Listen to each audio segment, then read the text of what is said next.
we'll start with the next slide, which is providing solution. So in terms of providing solution, finding the right words, which is kind of very important. The reason why finding the right ways is important, because trust can't be built in the first day or second day. It takes some time to build, and also communication plays a key role. Or to be more frank, interaction between the client and us matters a lot to build the trust. Okay, and to enhance the interactions is going on good, so we have to use the words appropriately. So let's say if you ask the client, did you understand? Obviously no one will say frankly, no, I didn't understand. So instead of that, we have to ask in other ways which client will be open to say. So like, are we good to proceed, something like that. So where client will open up saying, I have question over here, or I need more help on this step. Okay, and we had gone through the trusted advisor, and we found this example, like how it has changed a lot in a class. Okay, so what do I mean by finding the right sources, right words is, let's say a teacher was teaching a mathematical statistics to the class, and since she was taking for a while and there was no response, so she kind of paused and she asked the students, did everyone understand that? But as expected, there was no response, and it was like print of silence. And so she didn't spend time clearly understanding what's going on, but she assumed like everything is going fine, the students are getting whatever she thought and stuff like that. But later at examination, it seems like many students failed. Then she recalled whatever she did in class, and most of the time when she asked, there was no question, no answers or no reply. And ideally she assumed, saying that everything is going well. But later she came to a conclusion that did everyone understand that if she asked something like that, she was not creating an atmosphere in which students would have to confess weakness if they said no.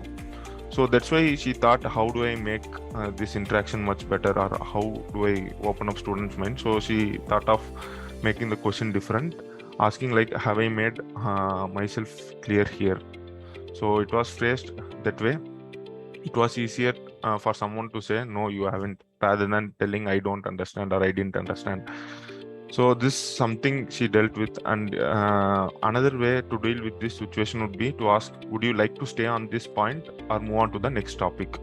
So these are the two alternative ways which she found will be more interactive. And this is a neutral way of letting students, in our case it could be clients, express their confusion about the topic or lack of acceptance without threatening their ego or embarrassing them, rather than them frankly saying, no, I didn't understand. So this could be the ideal way. So this is an example of one situation. It's not ultimately this is the only one. There could be a couple of situations like this where we have to ask the right questions and right words, so that interactions happens better. As time progresses, once the interaction starts, the trust also will build eventually. Okay, so this is about the finding the right words. So let me move on to the next slide. One quick thing I would like to add here. So I really agree with the broader point that, hey, we have to see words communicate, right? And sometimes, very often, it is there is a possibility that we use incorrect words, and so it communicates something that we have not intended. Okay. So, and it is, so I think yesterday we mentioned something, right? I mentioned something, which is that, hey, you have to listen to the other person's feelings as well, right? And so that way you're in a position to understand what are the right words, so which word will cause what kind of a feeling. So one of the things that I learned from one person, that person is placed in a was placed at least in a top consulting firm in the world, and that person came over to do a training and all of that. And one of the things that caught my attention was how he used this word. So let's say there is a need for him to move on to a different topic or a different area, right? Or to do something. So what he did was, he said, so if it is okay with you, I would like to move on to this particular topic, right? the fact that he had used, if it is okay with you, right? That sort of satisfies, us in a specific way, that will say, okay, is what you're saying? Yeah, let's move on to that, right?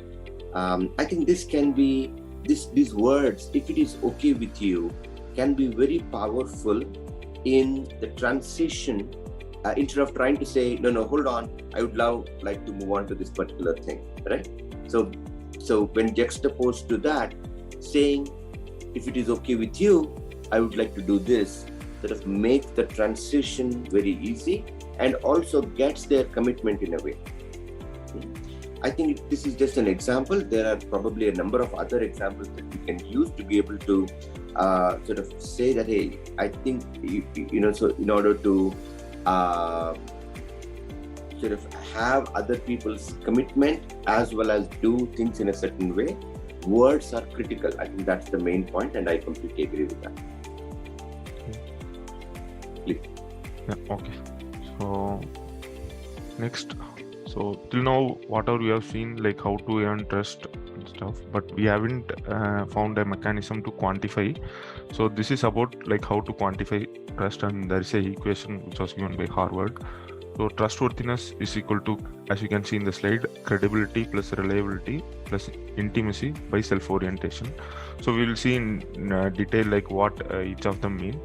But to start with, reliability is nothing, credibility is nothing but like whatever you say is true. So when I saw this, I thought of like first thing came to my mind in terms of deadline. And normally when we can complete some task on, say, let's say specific day, but we will promise deadline as 1 or 2 days after. So in that case, we will kind of deliver it earlier, or if something misspells in terms of like some errors, so we'll have good time to rectify and give the proper version. So this was example I can think of credibility.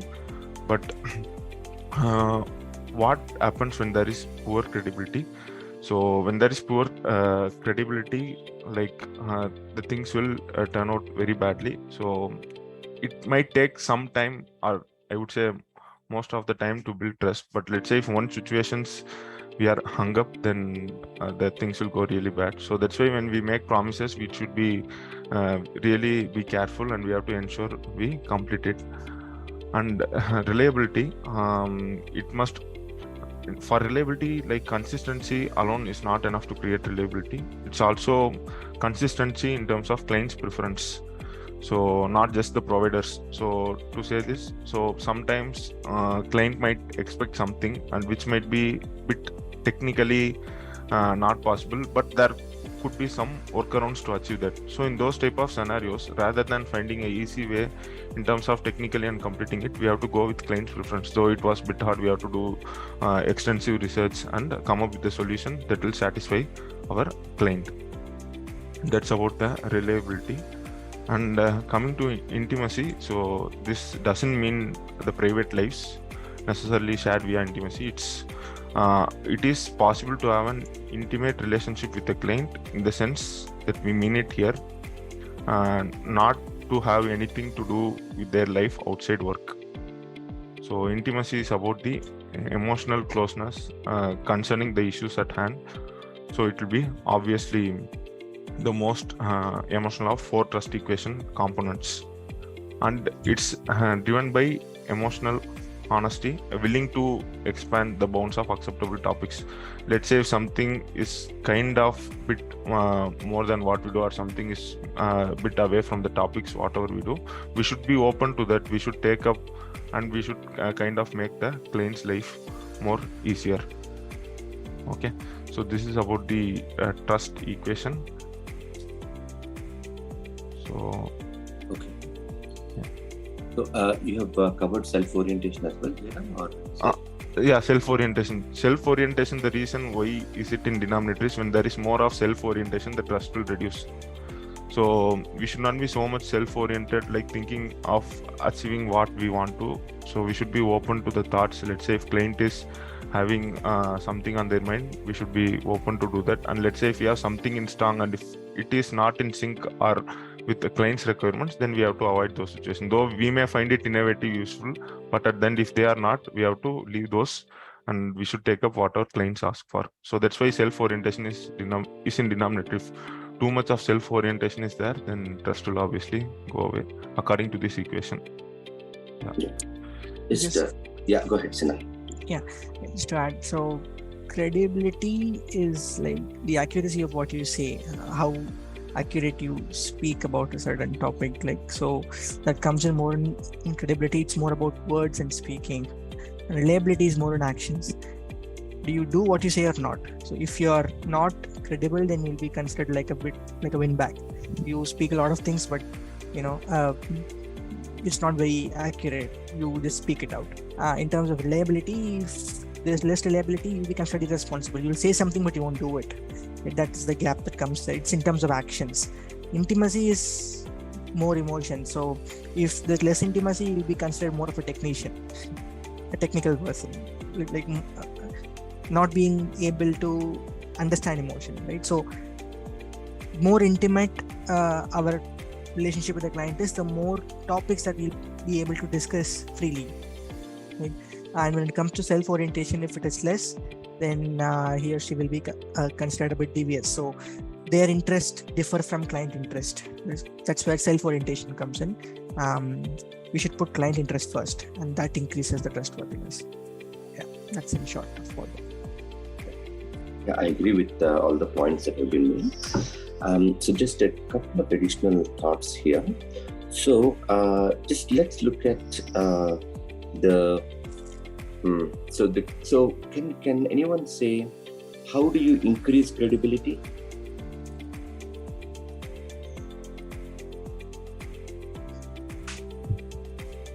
We should be knowledgeable. We can knowledgeable about the topic that we are talking about, and we should. The client should also perceive us to be knowledgeable about that topic. That's where our credibility will go out. Yeah. So a good chunk of it has got to do with that technical capability, right? That we know stuff. Yeah. Right. Okay. And that should be certain. There are ways to communicate that, demonstrable, right? And over a period of time, we prove ourselves, right? So there's a tricky thing that has come up, right? When the tricky thing has come up, then we actually solve that problem. Then that enhances our credibility, right? Okay. So that is one part of it. So credibility, I think, let's look at it from a sort of a sales standpoint and all of that. So if there is external recognition, right? So that enhances our credibility from a company standpoint, right? Okay. So reliability, how do you enhance reliability? Consistent in between words and actions. We should do what we say. Yeah. So we say something and we do that, right? Yeah. And anything else? Fulfilling the promises, whatever made. Right. Fulfilling the promises. Yes. What else?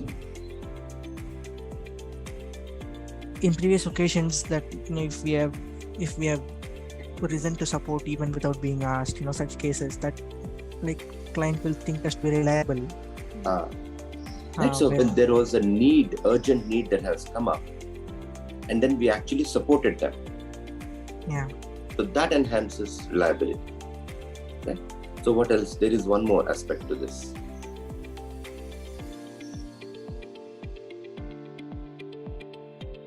The other aspect is consistency. Right? Reliability and consistency are very related, right? So sometimes if you are reliable, sometimes if you are not, then that reduces reliability, isn't it? So, but if we are consistently reliable, then that enhances reliability even more. Yeah. So intimacy. So let's relate this to doctors, right? So is there anything about intimacy that you can connect with the doctors? Patient privilege kind of thing. They don't disclose whatever you tell them. They keep it in their confidence. Okay, yeah. Not other. Okay. And you don't feel awkward or offended, if it's a trivial question. You feel safe in that space. No, so that's there. So in addition to that, see, if you look at it, see, you think so. I know this doctor from so long. You know, these are like family doctor. She's our family doctor, right? So things like that, where we feel somehow connected to them. You see that? Some of you guys, so I'm sure you would have been in your childhood, you would have gone to the doctors like that, right? It is probably becoming less frequent at this point in time, right? But I think, sort of this is more prevalent, not just because there are fewer doctors, but also there is connection, and there were also credible people, right? That is also there, right? Self-orientation. So do you know doctors that prescribe something because they have some incentive to get from the pharmacy company, right? Is there any credibility? Do they, their credibility, reliability, intimacy, all of that has gone down the drain, right? Also, they prescribe tests, right? These diagnostic tests because commissions, right? So that decreases their credibility by quite a bit. So that's why self-orientation sounds really good, but it is selfishness. So if the selfishness is there, then that sort of takes away the credibility, and whatever, the trust is gone, right? So in fact, here it says trustworthiness is credibility plus reliability plus intimacy. I would actually think it is credibility times reliability times intimacy. Right? So this is a multiplication factor. It's not just, additive, right? Because, if the reliability is gone, then even though you have credibility, then, I don't think this will work. Let's drop it and let's move on. That's what you would say, right? So similarly, the other way around, if the person is more and more reliable, right? And the credibility is also there, then it acts like a, sort of multiplication factor. And same with intimacy. If the intimacy is also there, which is that you are able to open up, they would keep stuff confidential, right? And you have certain, so you have been able to transcend just the doctor-patient relationship. You actually know each other, things like that. Then, then it sort of takes the whole trustworthiness to a very high factor. Yeah. Okay, all right. So it is about 9:50 right now. So Jairam, is it okay if we cover the rest in the next session? Yes, Chaitanya, that's fine. Anyway, we have only 2 more slides actually. Only 2 more slides? Okay, then I'm okay to continue forward then. Yeah, please. Yeah, thanks. So next thing, so in terms of client, how we build trust, good chunk of things comes in deliverables. So making the deliverables more exciting and giving more functionality, all those. And the other key chunk comes in participation in client meetings. So it's important to listen and understand the unsaid, because most of the clients, they were not explicit about the uncomfortable, like if they feel uncomfortable with the tools or something. So we should be open. We have to speak in such a way we'll get to know their feelings and emotions in terms of tools and the deliverables. And second, note discussion points and bring those up when necessary. So this will be more ideal when we are having multiple things going on. Let's say we'll have this login credentials needs to be sorted out. Then we will have some of the changes in the reports, and sometimes we have to wait for client input for something which they have promised in prior call. We may not have received in mail, they would have forgot. So a lot of things when we have, there are more chances we might also forget. Obviously, we have this Zoom recording which we can go through now and then, but it's better to note it down so that we can pull that up in the client call and we can ask all those and sort it out. And at last, ask if they have any concerns and listen to them and act on it. So this is like somewhat more similar to the first point only. And admitting mistakes. So as we are humans, we have tendency to do mistakes, and we should kind of admit it frankly. And if in case something goes wrong, we have to communicate openly with the client, and we have to apologize it rather than hiding it. Let's say if this thing has gone wrong, we kind of considered something wrong for your logic, or if we mistook or misunderstood the requirement whatever they have told. So it's better to tell what's the reason, and we also have to ensure going forward we will try to avoid these type of things, and we have to act accordingly. It should not be just in words, also we have to follow it. And second point, explain what occurred and root cause for the issue, and having a prepared plan for follow-up, so that going forward, let's say if something is so much manual, if it is happening so frequently, we can think about some ways to automate it and propose proposals like that, which will eventually reduce the mistakes or errors. Put corrective measures in place so that it doesn't happen again ever. So same thing. So whatever I have conveyed before. So till now, whatever. So this happened in SAM project, right? That so Sanjay had automated a task that would take us pretty good amount of time, right, Sanjay? Sanjay and Jagdish have done this, and we have in fact followed up with the client, right? And it was going slow at the client's end, and we had followed up with them and made sure that we saved a good chunk of time on a prospective basis at least. Right, Sanjay? What do you say? Yeah, it was taking almost 3-4 hours every week at least for those marketing packages. Yeah. Yes, continue. Yeah. So till now, whatever we have seen, it's about building trust with clients. One last slide we have related to how to build trust within the team. Okay. So behavioral aspects: being positive, showing empathy, transparent communication, and showing commitment to the team. So transparent communication. So what we mean by transparent communication is, let's say if you are facing some trouble technically or personally, so we can tell it to our team members whomever we feel can help us. So in that way, our life will become easier in terms of technically and personally also. And showing commitment to team. So let's say if we know someone is facing trouble technical, and if we know the solution, obviously we can provide them and we can help them out. And being positive. So when someone is so much stressed or so much negative, we can share our experience, which will motivate them or inspire them, and we can spread positivity among our team members, which most of us does already, or all of us does already. And at last, professional aspects: being a problem solver, so lending a helping hand. So what do we mean by here is, sometimes we might get into a project which one of our teammates would have already be in that domain. So we can speak with them, get to know the domain more easily. So in that way, we'll be able to kind of provide the better markup or a better version of the tool. And we should be open to accept feedback and work on it. So that will improve our performance, as well as it will kind of improve the trust on us. So if something is given to him or if something is given to her, he or she will be able to complete it. So those type of trust and confidence will be built on us. So with this, we are done with this session, and thank you. Great, awesome work, Jairam Sinha. It has triggered really good, valuable points, and I think really good research that went into it. The trusted advisor that Jairam spoke about is a book that they have read and brought a lot of points from there. So fantastic.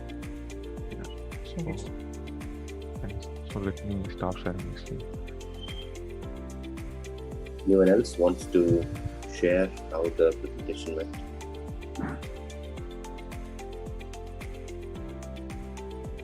I found it very helpful actually. Some of the points were I could relate to some of the points as to how to communicate well to gain or maintain the relationship with the client, but some of the points were it's just that we know how to act some points, but this session had solidified that understanding to a lot greater extent, and given us a clear-cut framework sort of a thing to confidently build the trust as and when we engage with the clients. So really great work, both Jairam and Sinha. Thank you for that.